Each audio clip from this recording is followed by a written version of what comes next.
नमस्कार, स्वागत है आपका सत्यहिंदी.com पर। मैं हूं नीलू व्यास और एक बार आपके साथ फिर से जुड़ रही हूं आपके पसंदीदा कार्यक्रम आज का एजेंडा को लेकर। उत्तर प्रदेश के चुनाव महज 8 महीने दूर हैं और योगी आदित्यनाथ को अब ऐसा लगने लगा है कि कहीं ऐसा ना हो कि जिस दलितों की जनसंख्या के लिए उन्होंने ज्यादा कुछ नहीं किया पिछले 4 सालों में, कहीं ऐसा ना हो कि वो दलित पलटकर योगी आदित्यनाथ के लिए वोट ही ना डाले। इस डर से शुक्रवार को आनन फानन में एक कैबिनेट मीटिंग में इस बात को मंजूरी दी गई कि लोक भवन सभागार में 29 जून को राष्ट्रपति रामनाथ कोविंद शिलान्यास करेंगे बाबा साहेब भीमराव अंबेडकर के एक सेंटर को। जी हाँ, जहां पर 25 फुट की एक अंबेडकर जी की एक प्रतिमा बनाई जाएगी। उसके अलावा 750 व्यक्तियों की क्षमता का एक ऑडिटोरियम, लाइब्रेरी, म्यूजियम और रिसर्च सेंटर भी बनाने को लेकर इसको मंजूरी दी गई है। और ये ऐशबाग इलाके में इस जमीन पर ये अंबेडकर स्थल बनाया जाएगा। तो मंशा क्या है? सांकेतिक ढंग से दलितों को ये बताने की कोशिश योगी आदित्यनाथ कर रहे हैं कि देखिए, हम आपके लिए एक स्थल बनाने की कोशिश कर रहे हैं और एक रिसर्च सेंटर बनाने की कोशिश कर रहे हैं, अंबेडकर केंद्र बनाने की कोशिश कर रहे हैं। सिंबलिज्म के तहत वो संदेश देने की कोशिश कर रहे हैं दलितों को कि देखिए, मैं आपके लिए बहुत ज्यादा सोचता हूं। लेकिन सवाल ये उठता है कि इस सांकेतिक राजनीति का क्या मतलब है? क्या वाकई में जो आज की जनसंख्या है, जो आज का इलेक्ट्रेट है, वो क्या संकेतों में बिलीव करता है? आपने पिछले दिनों भी देखा था कि किस तरीके से दलित बस्तियों में, खुद योगी आदित्यनाथ 2018 में हमने देखा था कि दलित बस्तियों में गए और उन्होंने खाना खाया। इसके पहले राहुल गांधी को हमने देखा था कि वो दलित बस्तियों में जाते थे और वहां पर रात बिताते थे दलित समुदाय के बीच में। तो ये जो सांकेतिक राजनीति है, आज के दौर में इसके क्या मायने हैं? जो आज का हमारी जो जनसंख्या है, जो पॉपुलेशन है, ये तब कहा जाता था, ये सांकेतिक राजनीति उस समय में बहुत ज्यादा रेलेवेंट मानी जाती थी जब लोगों में जागरूकता नहीं थी। लेकिन आज लोगों में जागरूकता बढ़ गई है और क्या वो इस सांकेतिक राजनीति को समझेंगे? जो ये सिंबलिज्म की राजनीति है, ये सारे नेता इसको करते हैं और सिर्फ इसमें योगी आदित्यनाथ ही नहीं शामिल है, सांकेतिक राजनीति सभी लोग करते हैं।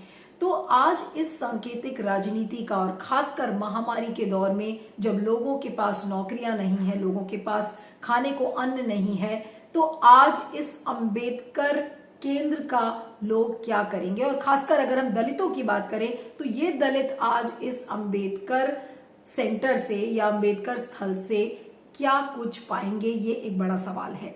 लेकिन जो दूसरा एक बड़ा सवाल है कि ऑलरेडी लखनऊ में पूर्व मुख्यमंत्री मायावती ने जो एक बड़ा सा स्थल बनाया था, जिसे आप कहते हैं सामाजिक परिवर्तन प्रतीक स्थल, वो 3000 करोड़ रुपए से ज्यादा की लागत लगाकर उस अंबेडकर पार्क को, अंबेडकर मेमोरियल को बनाया गया, जिसको लेकर बहुत आलोचना भी हुई थी मायावती की कि इनको बहुत ज्यादा पत्थरों से प्रेम है, अपने स्टैच्यूज बना रही हैं और दलित आइकॉन्स के स्टैच्यूज बना रही हैं। और आज लखनऊ में उसी परिवर्तन प्रतीक स्थल को मेंटेन करने में कई करोड़ रुपए लग जाते हैं।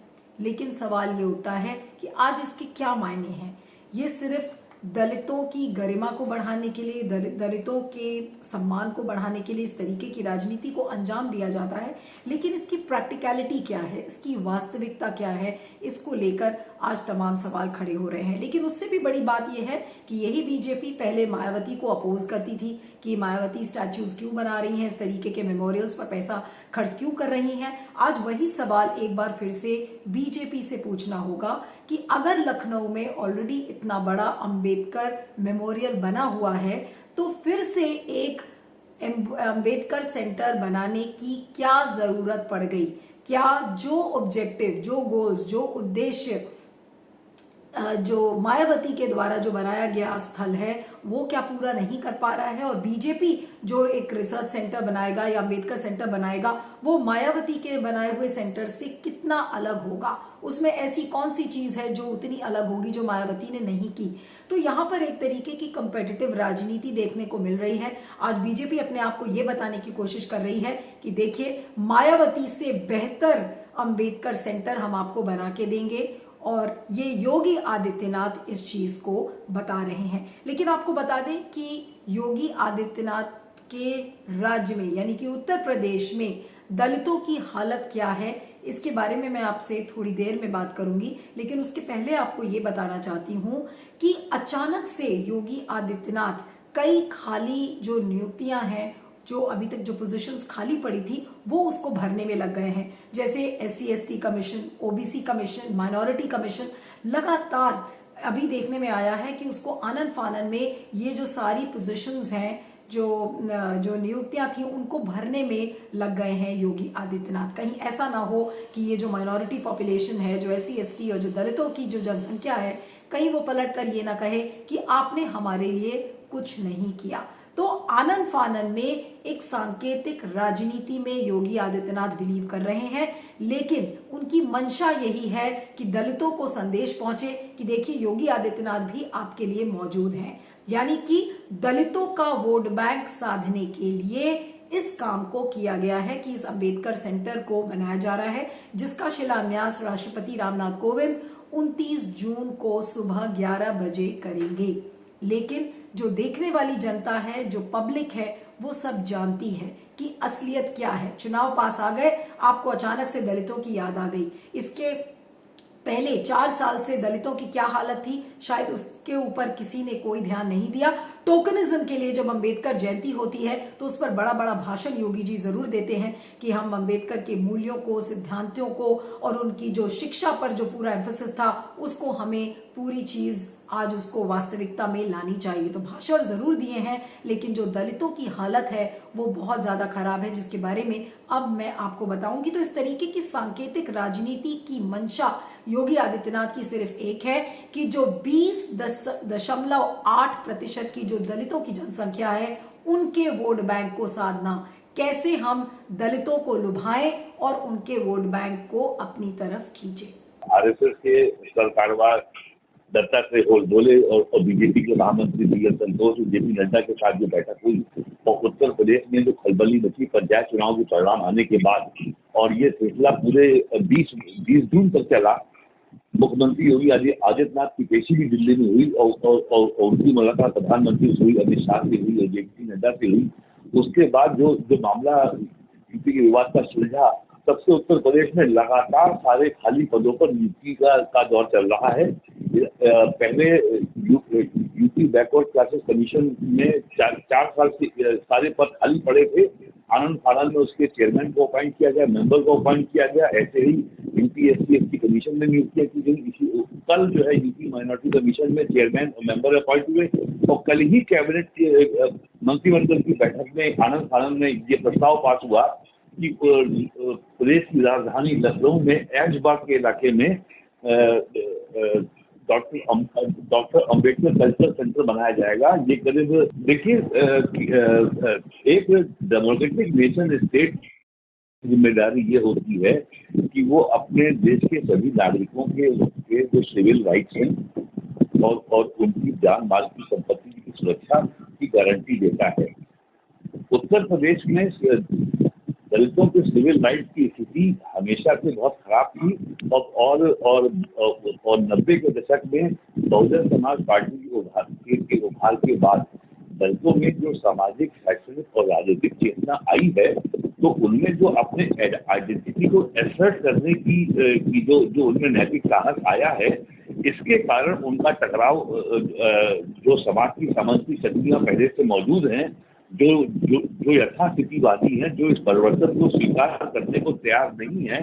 भारतीय जनता पार्टी में इसकी सरकार में पिछले 4 सालों में इस तरह की सामंती शक्तियां मजबूत हुई हैं। ऐसे अत्याचार तो बहुजन समाज पार्टी की सरकार में भी होते थे, लेकिन सरकार कार्रवाई करती थी। लोगों में डर था कि अगर ऐसा कुछ अगर अत्याचार या अन्याय की घटना प्रकाश में आएगी पुलिस कार्रवाई करेगी। अब ये डर समाप्त हो गया है पिछले 4 सालों में। बाबा साहब डॉक्टर अम्बेडकर ने खुद मूर्ति पूजा और व्यक्ति पूजा के विरोध में थे और इसको पसंद नहीं करते थे। एक सिंबल जरूर है ये, लेकिन इससे अच्छा होता है कि दलित यूनिवर्सिटी बना देते। इससे अच्छा होता कि 10-5 वाइस चांसलर बना देते। तो और 1000 या 500 स्टूडेंट को पीएचडी के लिए जैसे राजीव गांधी फेलोशिप थी उसको दे देते। तो ये तो सिंबल यानी संकेत दिखा करके वोट लेने का है और ये हो ही रहा है, हर जगह हो ही रहा है। तो भारत की राजनीति में ये बड़ा महत्वपूर्ण रखता है और मोदी जी तो इतना ज्यादा भावनाओं का शोषण करते हैं कि बेमिसाल जिस जगह रैली करने जाएंगे, मीटिंग करने जाएंगे, वहाँ के स्थानीय कोई अगर सिंबल है तो उसको हाईलाइट करना, यानी जाति का सिंबल है तो उसको हाईलाइट करना, या कोई धार्मिक सिंबल है तो उसको उछालना और वोट लेना। तो जो सिंबल्स हैं, संकेत हैं, तो जो उनको एक खुद प्रोजेक्ट करके उसका फायदा लेते हैं, उस कम्युनिटी को देते कुछ नहीं। अभी कुछ ही दिन पहले खबर आई थी कि बलिया इलाके में अंबेडकर की जो प्रतिमाएं हैं उनको तोड़ा फोड़ा गया था। अक्सर ये खबरें आती रहती हैं। 2018 में भी हमने ऐसी कुछ खबरें देखी थी। फिर अभी हाल में ये पता चला था कि अंबेडकर के स्टैचू को डैमेज किया गया और फिर नया स्टैचू जो अंबेडकर का बनाया गया उसका कलर ही बदल दिया गया, नीले से उसको भगवाकरण अंबेडकर की स्टैचू का हो गया। तो इस तरीके की खबरें तो आती रही हैं कि उनके स्टैचू का मेंटेनेंस कैसे होगा, हम कैसे इंश्योर करेंगे कि अंबेडकर के नाम पर हिंसा ना हो। ये सारी चीजों की श्योरिटी योगी आदित्यनाथ नहीं दे पाए हैं। लेकिन आपको मैं एक बात यहाँ पर जो बताना चाहती हूँ वो ये है कि भले ही दलितों का वोट बैंक साधने के लिए आज योगी आदित्यनाथ ने कहा है कि वो एक अंबेडकर सेंटर बनाएंगे, लेकिन दलितों की जो उत्तर प्रदेश में हालत है वो सबसे छुपी नहीं है। अब आपको एक एक करके बताते हैं। नेशनल क्राइम रिकॉर्ड्स ब्यूरो का डेटा कहता है कि दलितों के साथ सबसे ज्यादा हिंसा हुई है और सबसे ज्यादा भेदभाव हुआ है। अभी हाल में आपने देखा था कि किस तरीके से हाथरस का जो रेप केस था वो हुआ था, बलरामपुर, लखीमपुर खीरी, इतने सारे आपने रेप केसेस देखे थे जो कि दलित लड़कियों, दलित बच्चियों के साथ हुए थे। तो जो हिंसा है, जो क्राइम की जो वारदातें हैं वो दलितों के साथ बहुत ज्यादा हुई हैं। और आपको ये बता दें कि जो भी हैरेसमेंट के केसेस हैं दलितों के खिलाफ, उत्तर प्रदेश उसमें नंबर 1 है। यानी कि 43% जो टोटल केसेस ऑफ हैरेसमेंट है और जो दलितों को परेशान करने की, तंग करने की, उनके साथ भेदभाव करने की जो वारदातें सामने आती हैं उसमें यूपी नंबर 1 है। अब साक्षरता लेवल की बात करते हैं, लिटरेसी लेवल की। तो यूपी, बिहार और झारखंड जो बॉटम 5 में जो पहले 3-4 राज्य हैं उनमें आता है। यानी कि जो वहां का जो साक्षरता लेवल है वो बहुत ज्यादा कम है अभी भी यूपी में। तो स्टैचू बनाने से अच्छा है या फिर अंबेडकर केंद्र बनाने से अच्छा है कि अगर कोई स्कूल या कॉलेज बना दिया गया होता दलितों के लिए, उनकी साक्षरता के लिए कुछ और चीजें की जाती तो वो ज्यादा बेहतर होता। उसके बाद आपको बता दें कि जिस तरीके से जो चीजें सामने आती हैं, अगर आप नेशनल फैमिली हेल्थ सर्वे उठाकर देख लें तो जिस तरीके के आंकड़े हमारे सामने आए हैं तो वो ये बताता है कि जो दलित महिलाएं हैं उनका जो न्यूट्रिशन लेवल है वो बहुत ज्यादा कम है और 70% जो महिलाएं हैं वो किसी भी हेल्थ सेंटर में अपना एक्सेस नहीं दे पाती हैं और नहीं जा पाती हैं, या तो उनको दलित होने की वजह से उनको हॉस्पिटल से निकाल दिया जाता है। ऐसी कई घटनाएं सामने आई हैं। तो कहने का मतलब ये है कि उनका न्यूट्रिशन लेवल जो दलितों का है वो उसमें पिछड़े हैं। यूपी की मैं बात कर रही हूँ। साक्षरता यानी कि लिटरेसी लेवल में वो उसमें पीछे हैं।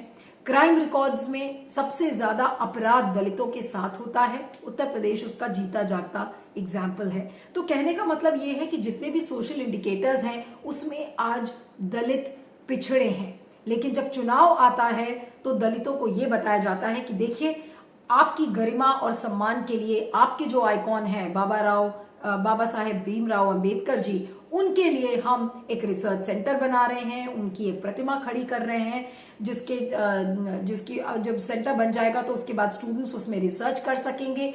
तो ये जो सांकेतिक चीजें हैं, स्टैच्यू बनाना, रिसर्च सेंटर्स बनाना, ये सिंबल के लिए ठीक है, लेकिन जो वास्तविकता है दलितों की, आज उसको इंप्रूव करने के लिए सरकारें क्या करेंगी, इसका जवाब किसी के पास नहीं है। लेकिन हाँ, जो संकेतों की जो राजनीति है, सिंबलिज्म की जो राजनीति है, वो जाहिर सी बात है कि चुनाव आ गया है तो योगी आदित्यनाथ को अब दलितों की याद सताने लगी है कि कहीं ऐसा ना हो कि वो दलित वापस पलट कर कहें कि योगी जी आपने तो हमारे लिए कुछ किया ही नहीं। तो कम से कम योगी जी ये तो कह सकेंगे कि देखिए, हमने आपके लिए, अंबेडकर जी के लिए एक रिसर्च सेंटर बनाया है, एक अंबेडकर सेंटर बनाया है। तो जो संकेतों की राजनीति है उसका शिकार बीजेपी भी हो गई है, ठीक उसी तरह जैसे कि मायावती ने किया था। अब वो बात दूसरी है कि आज मायावती थोड़ा सा इनएक्टिव हैं और दलितों के वोट बैंक को साधने के लिए इस समय बहुत सारे लोग हैं। रामदास अठावले की जो पार्टी है आरपीआई, चंद्रशेखर आजाद की पार्टी है वो है, उधर निषाद पार्टी है, ये सारी पार्टीज हैं जो कि दलितों की राजनीति करते हैं। और फिर हम विपक्षी पार्टीज को कैसे भूल जाएं,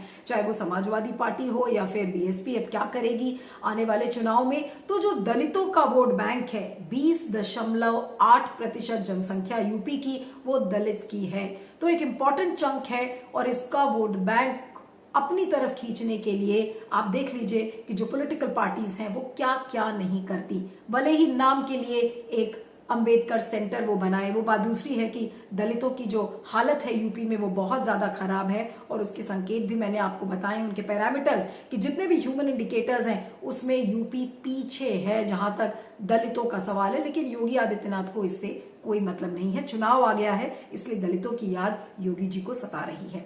इस वीडियो के बारे में आपको क्या कहना है जरूर बताइएगा। इस वीडियो के डिस्क्रिप्शन बॉक्स में जाएं, उसमें एक लिंक है, उस लिंक को क्लिक करें, सत्य हिंदी को भुगतान करें, सत्य हिंदी की सदस्यता लें। इससे आपको निष्पक्ष खबरें मिलेंगी और हमें आपका समर्थन मिलेगा। मेरा ट्विटर हैंडल है @नीलू317 और दूसरा ट्विटर हैंडल है @नीलू_on_the_move। तो देखते रहिएगा आज का एजेंडा और बने रहिएगा सत्य हिंदी पर। Thank you so much. सत्य हिंदी का ऐप डाउनलोड करें गूगल प्ले स्टोर पर।